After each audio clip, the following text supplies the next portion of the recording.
Opisyal nang idineklara ng Pag-asa ang pagsisimula ng tag-init o dry season.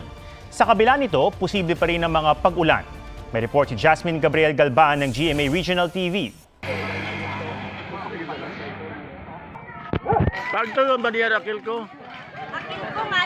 Labing-apat na electric meter ang nasunog sa Makato, Aklan matapos mag-overheat.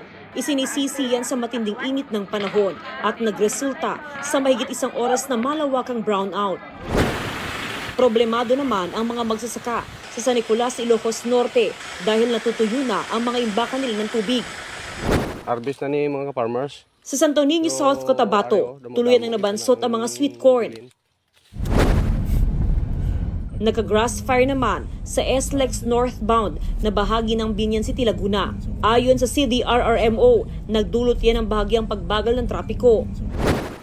Kahapon, naitala ng Pag-asa sa Dagupan City ang pinakamataas na heat index o damang init na panahon ngayong taon. Umabot yan sa 47 degrees Celsius. At sa forecast bukas, posible yang maulit. 42 hanggang 43 degrees Celsius naman sa ilang bahagi ng Bicol at Agusan del Norte. Nasa danger level yan, kaya mag-ingat sa heat stroke.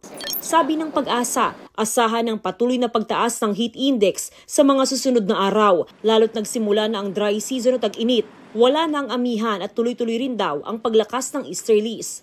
Sa Eastern Pacific, yung mga weather system na high pressure, kaya yun ang magpapainit sa mga karagatan. Mainit na, pero asahang sa huling bahagi ng Abril hanggang unang kalahati ng Mayo, mararamdaman pa ang 48 hanggang 50 degrees Celsius na damang init. Ibig sabihin lang yan, maaaring mahihirapan tayo makapag-release ng ating mga pawis o yung sweat natin, hindi tayo mapawisin. And siyempre magkakaroon tayo ng tinatawag na heat exhaustion or yung heat stress or yung heat cramps. Yun yung mga possible. Mataas yung alinsangan natin, so talagang yung discomfort level natin na talagang tipong sasakit yung ating ulo, mahihilo. Hindi naman inaasahan ng Pag-asa na aabot ito sa tindi ng init noong nakaraang taon kung kailan may El Nino. Sa kabila nito, nilinaw ng ahensya na posible pa rin ang mga pag-uulan. Sa katunayan, patuloy nilang binabantayan ng low pressure area malapit sa Mindanao.